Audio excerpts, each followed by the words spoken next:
Rumi, c'est une grande personne. C'est Gandhi, c'est le Dalai Lama. Shams de Tabriz, pour moi, c'est un personnage que j'aime beaucoup. C'est un derviche errant. Et c'est le mot errant que j'aime bien. C'est-à-dire que j'ai quelqu'un d'extrêmement sage, de très savant, mais qui ne va pas démontrer son savoir, la profondeur de ses connaissances ou l'élévation de son esprit. C'est la rencontre entre ces deux hommes. Donc Shams, qui est iranien et qui était un derviche errant du XIIIe siècle. Shams, qui veut dire le soleil de la religion. Rumi, c'était un théologien, c'était un érudit qui vient d'une grande lignée, qui faisait des conférences, des sermons, qui était un grand prédicateur et qui enseignait l'islam dans une école en Turquie et qui est devenu, suite à cette rencontre avec Shams de Tabriz, qui est devenu poète. Moi, la première chose qui m'a intéressé dans ce projet, c'est cette histoire d'amour ou de quête d'amour absolu au travers de la rencontre de ces deux personnages. Je la trouve très belle, très inspirante. Lui, il en parle à un moment donné, il y a une phrase où il dit que Rumi, il a une beauté incroyable à l'intérieur de lui, mais que lui-même, Shams, il a de la beauté, mais aussi de la laideur. Alors peut-être que Rumi a quelque chose d'encore plus pur, potentiellement, mais il faut un Shams pour aller le sortir, pour le réveiller. Ce qui m'a intéressé dans ce projet de création, c'est incarner une vraie personne qui a existé, un grand monsieur. Puis je me suis dit, à l'aventure. Et ce qui m'a fasciné dans leur histoire, c'est cet amour inconditionnel et inconditionné. Partir de zéro, en collaboration complète, sur un thème totalement inhabituel. Soit on dit qu'il est spirituel, soit on dit qu'il est barré. Dans les deux cas, j'étais content. Bah ouais, c'est super inspirant parce que c'était complètement nouveau pour nous. Du coup, qui dit choses nouvelles dit phase de découverte, de compréhension. Essayer de comprendre aussi les costumes des derviches, que ce soit d'un point de vue esthétique, au niveau de la construction du vêtement, et puis au niveau du rendu attendu.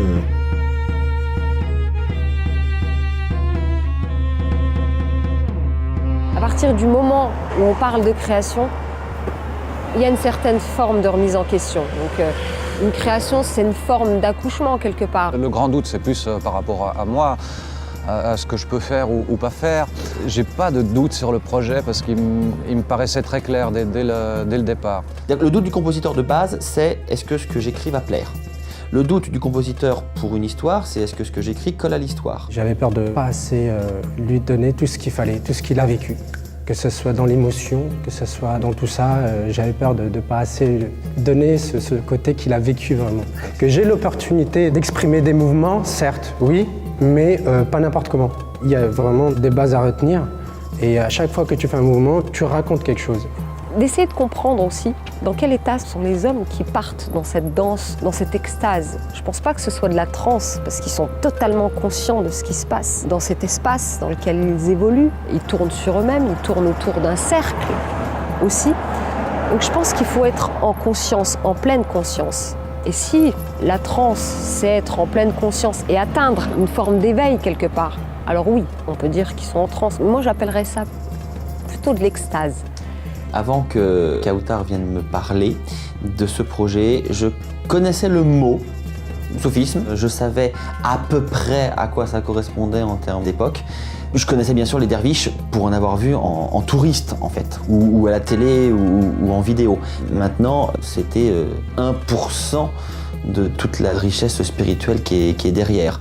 C'est comme une poésie, le vêtement du derviche. C'est un vêtement qui dégage tout un mystère. C'est un vêtement avec lequel je pense qu'on véhicule une certaine idée d'une confrérie. Et j'ai très vite compris qu'il fallait que je fasse attention à ce vers quoi je voulais emmener mon équipe de création. On peut travailler sa voix, on peut travailler 2-3 éléments comme ça, mais après c'est très vite, c'est autre chose.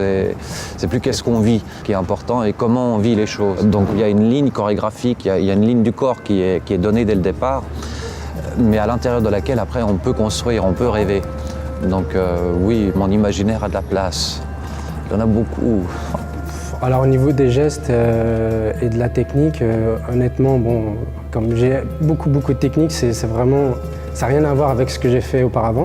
J'ai décidé de travailler avec un danseur, Salem, qui lui est technicien de la danse, qui a une pratique de la danse très précise, très aiguisée, dans une forme esthétique très approfondie, très poussée. Et il était novice quelque part dans le mysticisme. Avec tous les gestes, tout ce que je ressentais à chaque fois que je faisais un mouvement, il y a Kautar qui me dit il faut que tu l'exprimes à chaque fois, que tu cherches, que tu imagines quelque chose et tout ça. C'est vrai que c'est pas évident. Alors il y a des moments où j'ai envie de m'exprimer par rapport à ce que je suis, mais en fait je sais pas si je vais dans la bonne direction. Ce qui est intéressant dans le travail avec Salem, c'est qu'il est évolutif. Donc il désapprend quelque part, on tord sa technique pour qu'il puisse avoir accès à une autre dimension, à l'incarnation de ce qu'il fait. Et qu'on se dise que la forme n'est là que pour servir le fond. Thomas, c'est un comédien. Alors ce qui est extraordinaire chez Thomas, c'est qu'il est dans une démarche totalement inverse à celle de Salem. Il est déjà dans l'incarnation profonde de ses personnages, c'est-à-dire que vous le mettez dans un espace où il entre sur un plateau, il est déjà habité par quelque chose. Il a cette forme de sagesse, ce vécu. Il porte un vécu en lui, il a une profondeur dans la voix, il n'a pas besoin de surjouer, il a juste besoin d'être lui et ça fonctionne. Donc je me suis dit, la rencontre entre les deux, quelqu'un qui est dans la forme, dans l'esthétique d'un mouvement, et quelqu'un d'autre qui est dans l'instant présent, quoi, dans l'instant présent, dans le vrai. Pour moi, ça pouvait être qu'une belle rencontre.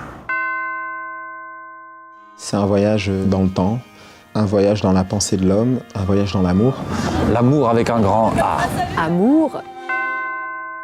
Alors je dirais la soie, parce que moi je considère la soie comme un tissu sacré. Et voilà, pour approcher les cieux, pour moi c'est le tissu qu'il faut porter. Ce serait pas une note, ce serait un intervalle. Et c'est la 7e majeure. La 7e majeure, c'est celle-là, qui est extrêmement présente dans tout l'ouvrage. C'est celle qui est juste avant ça. C'est l'intervalle qui est juste avant l'octave. Ça, c'est l'octave, c'est la plénitude, c'est l'infini, c'est la spiritualité. Mais juste avant, on a cet accord qui est tout le temps utilisé et qui tourne en boucle. Circulaire, juste ça.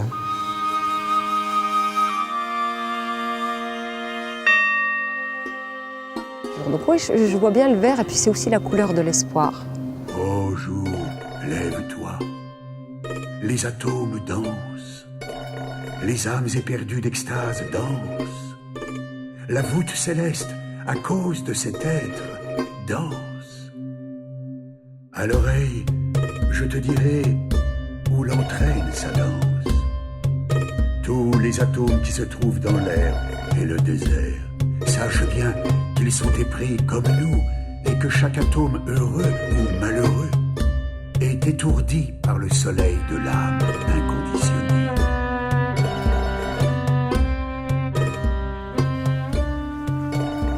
Quant à la taille de ma coupe, c'est une simple goutte d'eau